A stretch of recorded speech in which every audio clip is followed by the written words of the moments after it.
Good afternoon. This is the time for the Legal and Finance Committee meeting, City of Rapid City, June 11, 2025. We'll begin with roll call and determination of quorum. Beaverdorf. Here. Evans. Present. Maher. Here. Roseland. Here. And Stroman. Here. We have a quorum. Thank you. Next will be adoption of the amended agenda. Move to adopt.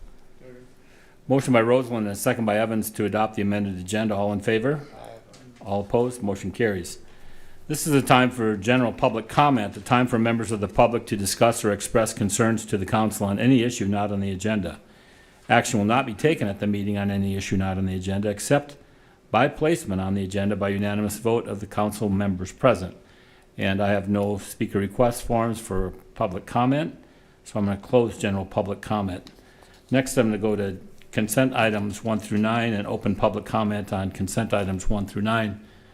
I still have no speaker request forms, so I'm going to close public comment, and then I'm going to move to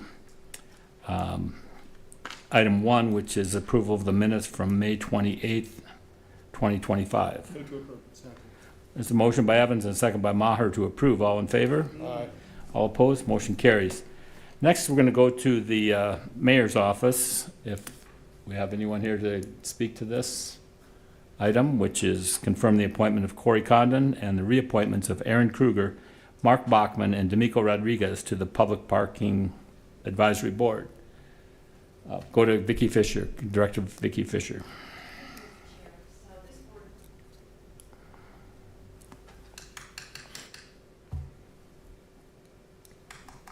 This board sits under the Community Development Department, and Casey Peterson has decided that he's just too busy to stay on the board, even though he was a great asset. We are requesting to have Corey Condon brought on board, and he meets the same category of being someone that works in the downtown area, so he has knowledge of the parking considerations in this area. Both Mark and D'Amico have been on the board for some time. They are doing an excellent job, and we hope that you support confirming these appointments. Thank you. Move to approve. Second. Motion by Evans and a second by Maher to approve. All in favor? Aye. All opposed? Motion carries. Next, we'll go to Finance Director Daniel Ainsley for items 3 through 7 for a quick review of those. Thank you, Mr. Chair. Item number 3 is just noting for workman's comp purposes, some volunteers that are going to be beginning in library as well as our RSVP program. Item number 5 is a resolution that declares some property surplus. There's 2 trailers in our stormwater division, and then in our wastewater, there's an autoclave machine. That machine, it no longer has parts available, and so we need to surplus it so we can replace it. Item number 6 includes 5 separate properties that are being assessed for some cleanups. The 5 separate parcels range in assessments from $360 to $570. And then item number 7 is a resolution that just states that the downtown bid assessment roll would be heard on July 21st at that council meeting. That's the bid district that's been in place since I think about 2011 and provides funding for Main Street Square and some of the beautification efforts that occur downtown. Are there any questions? Any questions from the committee? Here's a motion by Bieberdorf and a second by Roseland to approve 3 through 7. All in favor? Aye. All opposed? Motion carries. Next item is for Parks and Rec, approve resolution number 2025-058, a resolution to enter into a use agreement with Harney League Sports, and we'll go to Parks Director Jeff Beegler. Thank you very much. This is a 3-year use agreement with Harney Little League for the fields that they currently occupy on East Fairmont Boulevard, as well as the fields at East Main Street North that were formerly used by the Rapid City Youth Baseball. That group has dissolved, and so Harney Little League has assumed half of that Rapid City Youth Baseball League, the other half going to Canyon Lake Little League. So this is a little bit of an expanded use agreement because there are more fields involved, but standard 3-year agreement. It's a motion by Biederorf and a second by Maher to approve. All in favor? Aye. All opposed? Motion carries. Next, we'll go back to Director Fisher for item number 9, approve Rapid City year-end 2024 population estimate. Thank you, Mr. Chair. Our projection is that our Rapid City population is at 84,930. This is an increase of 3.5% from 23, and it's one of our larger increases in an annual basis that we've seen in some time. If you'd like to know more detail as to how we come up with that number, Kelly Brennan from our Transportation Division is here in the audience. Okay. Kelly, could you come up and address that, please? Or any questions that Mr. Evans might have on the subject?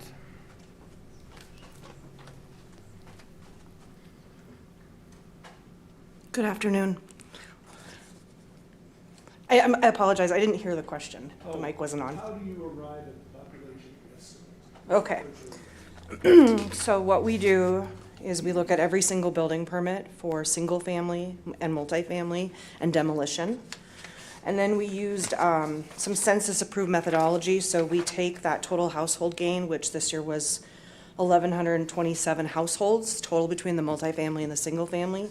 We multiply that by the occupancy rate, which is also given to us by the census. And that right now is 93.2%. We then multiply it by the persons per household, which is 2.39 per household. And then that gives us that total amount. I do think we're a little high this year because we have to use the census numbers.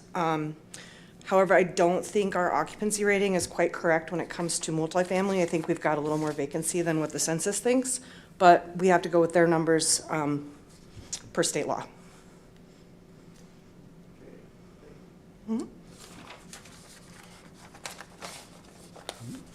Vicki, do you need, okay. Move to acknowledge. Second. Well, I think it's actually to approve. Yeah, that should have been amended to approve. I shall withdraw that and move to approve. Second. A motion by Evans and a second by Roseland to approve. All in favor?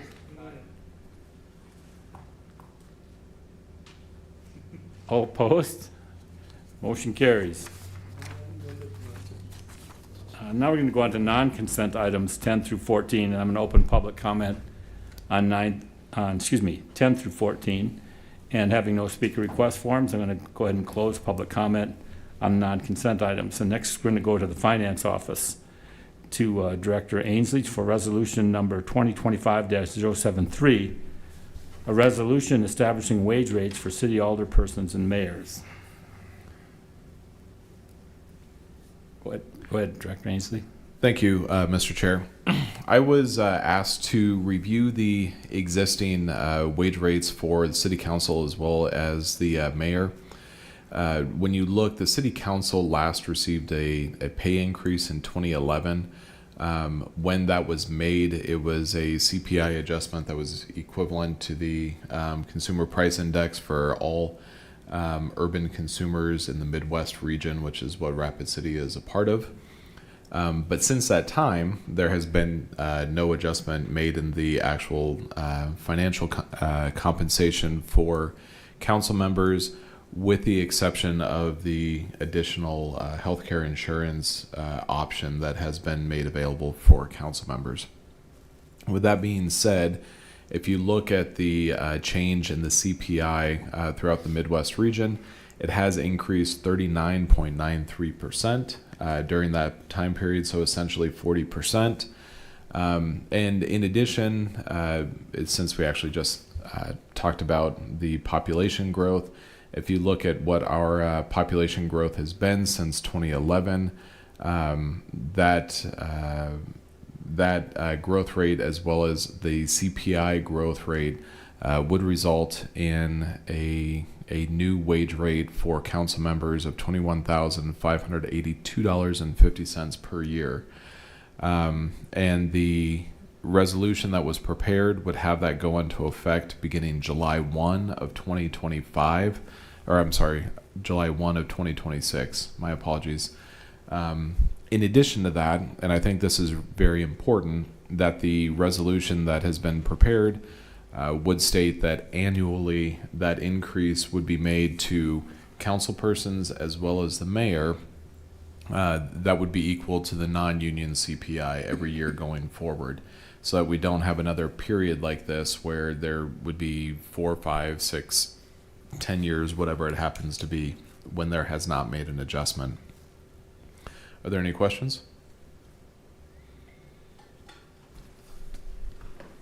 I have a question. So why would the effective date be July 1, 2026 instead of 2025?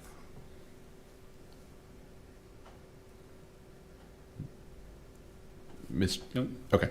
Thank you, Mr. Chair. That was just the council members that asked me to prepare this.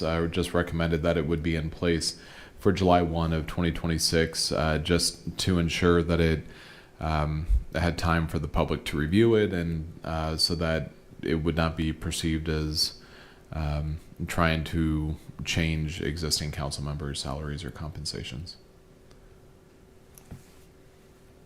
Okay, thank you. Mm-hmm. Go to Vicki Fisher, Community Development.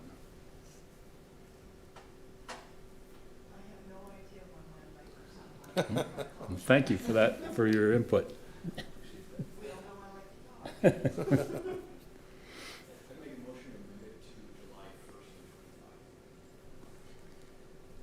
we've got a motion by Bieberdorf. Is there a second to amend it to July 1, 2025? I'll second it. And second by Roseland. Any discussion? Okay, I'm going to call the question then. For the motion's been made and seconded to approve the resolution with the amendment of effective date July 1, 2025 instead of July 1, 2026. All in favor? Aye. All opposed? Motion carries. Next item, we'll go back to Director Ainsley again for number 11, introduction, first reading of ordinance number 6673, an ordinance regarding supplemental appropriation number 2 for 2025. Thank you, Mr. Chair. This is our second supplemental appropriation for the 2025 budget. There are several projects that are just carried forward that were not completed in 2024, and so those projects are ongoing, and so we need to move the remaining budgeted funds from 24 into 25. In addition, there is some swapping of funds over into our CIP streets to help pay for the LED streetlight conversion. I think that's a 3 or 4 year effort to revise all of our street lights so that they can use a lower amount of electricity. But the one item that I do want to make sure everyone's aware of is that we are increasing the police budget by $1.8 million. That is for the purchase of the new North Rapid City precinct. And that would be funded out of undesignated cash in our general fund. We are preparing a TIF request that will hopefully provide some of that funding, just so everyone is aware that will be presented to the council in July. We believe that that will repay some of it, but at this time I can't tell you exactly how much because we do not have the final increment calculation completed, so we're still waiting on some information from the developers. But that really is the major significant difference in this supplemental, is just paying for that property acquisition. Are there any questions?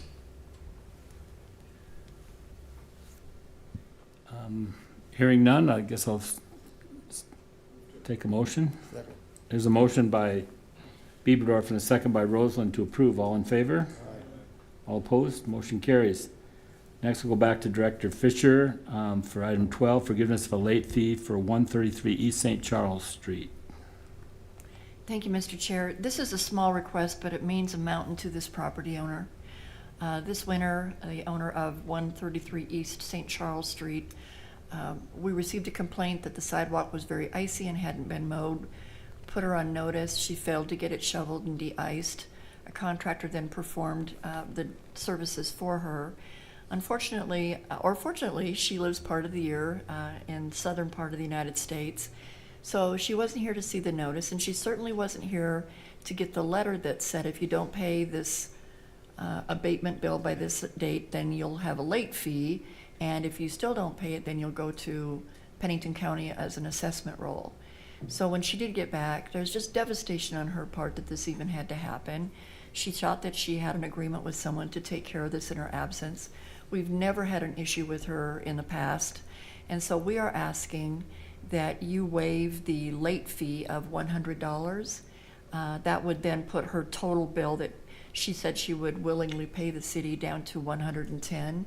Since it's already gone to assessment, Daniel and I don't have the authority to waive it, or we probably wouldn't even have brought this to your attention. But now that it's gone to assessment, we need your authorization, and we're hopeful that you'll grant it. Thank you. Thank you, Vicki. Go to Bill Evans.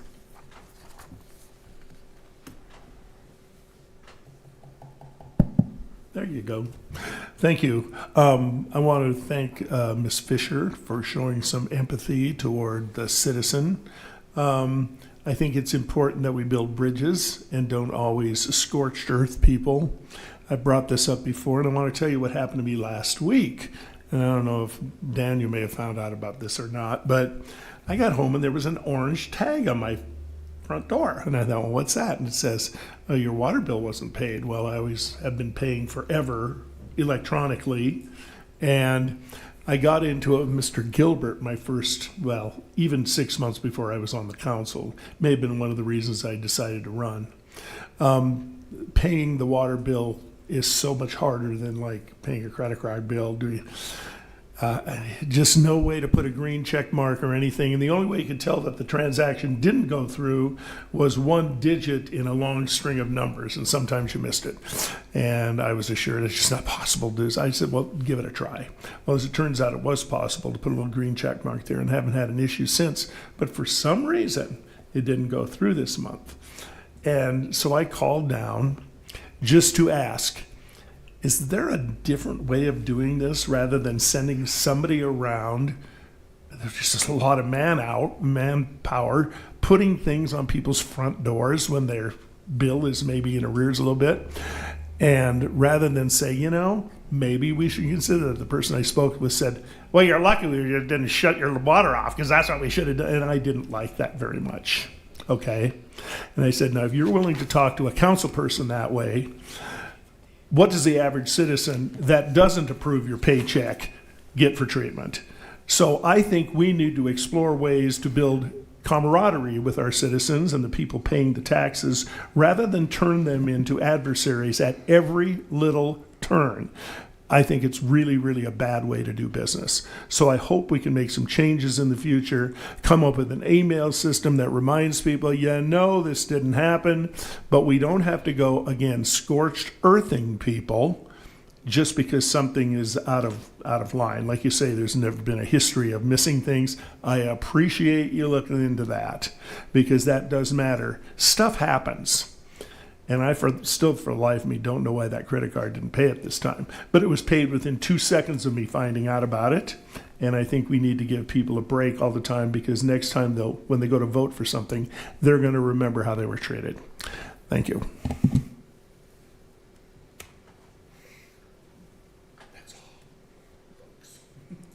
Well, go to Pat Roseland. Thank you. Different scenario, but more or less the same subject. I received a phone call the other day concerning a late fee of about 60 years that the woman's husband died and remarried, did not change the first husband's name on the water bill, whatever it was, and 60 years later it come up, they need a new trash can, and it came up different name. I did talk to Vicki, and same scenario. She came and she talked to a couple other people, directors, and they forgave the late fee, which I appreciate. And I got a phone call from those people who appreciated that happen. So it's not a one-time thing. I think this happens along, and I just appreciate what Bill has said and what I've heard over the last week from my constituent, that he was very happy that the late fee was waived, and I thank you for that. Thank you, Pat. We'll go to the Finance Department. Thank you, Mr. Chair. Those comments are very well received. I know that Director Fisher and I think on a daily basis, we do review some of the comments that come in. Not to say that all of them are always forgiven, because some are, I think, fall definitely within the ordinance, but there are several that we do forgive. I am excited to note, though, that we are proceeding with a project that will change our billing, our interface with residents for how they are actually making their utility payments.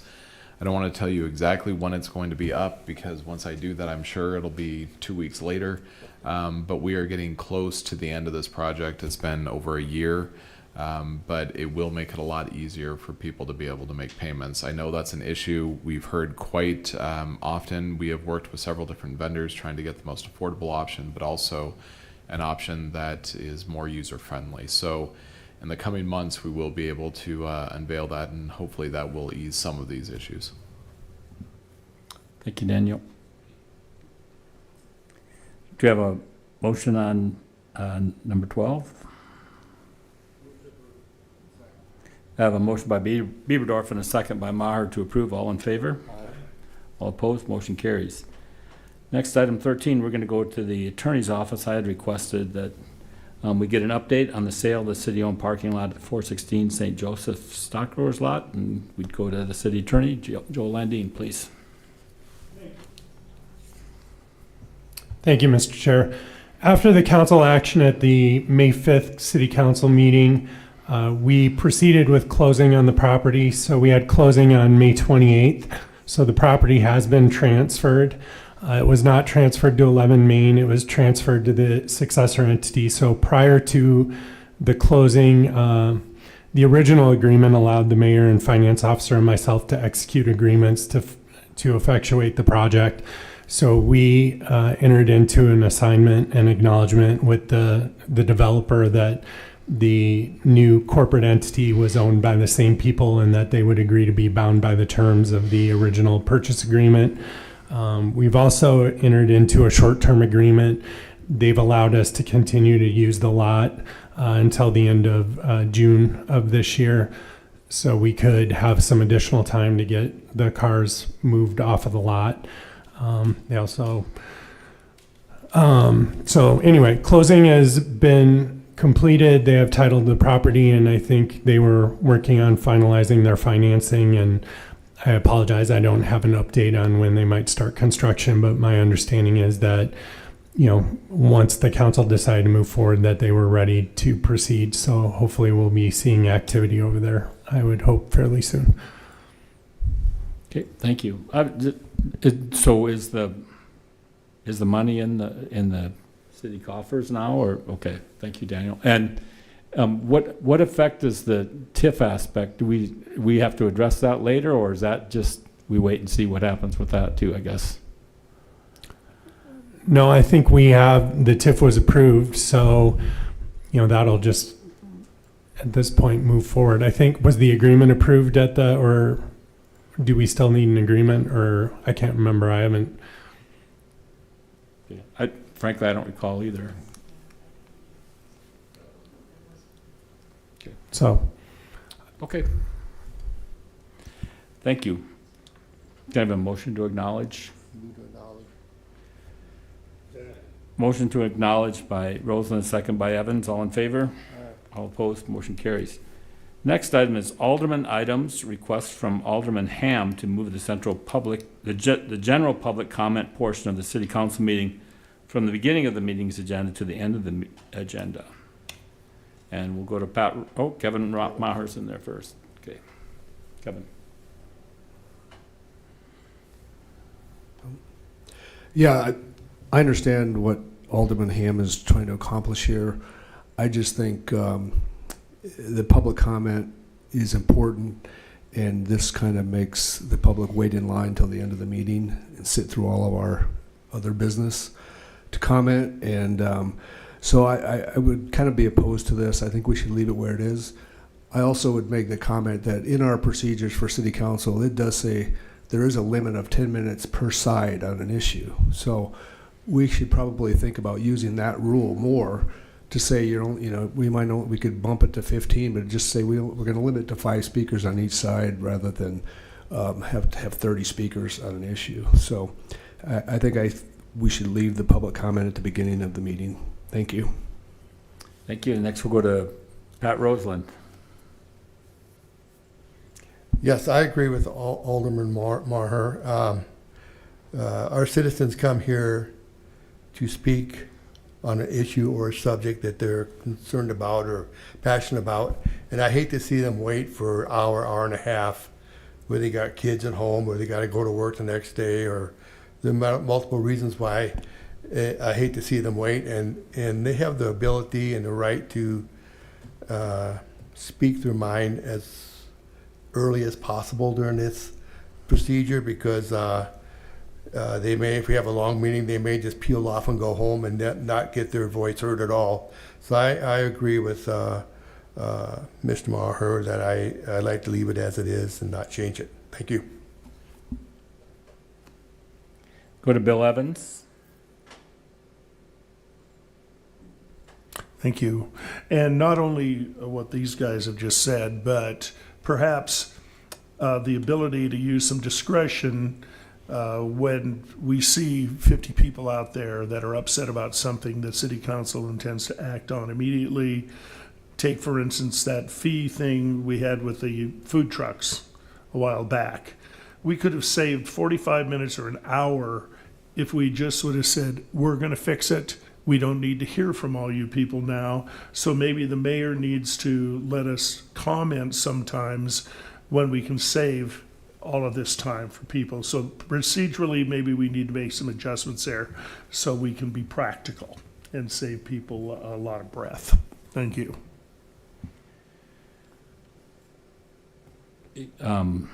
Josh, you have anything to say on this one? Okay. I don't really know that we need to vote or recommend anything on this. There was a discussion, unless, Joel, do we need to make some kind of recommendation or not send it without a recommendation, or? Well, I think, yes, normally it would go to council. So I guess the question is, do you want to send it without recommendation? It seems like those that spoke were inclined not to approve it. So perhaps you want to make a motion not to recommend moving the item to the end of the agenda and then send that to the council with a recommendation.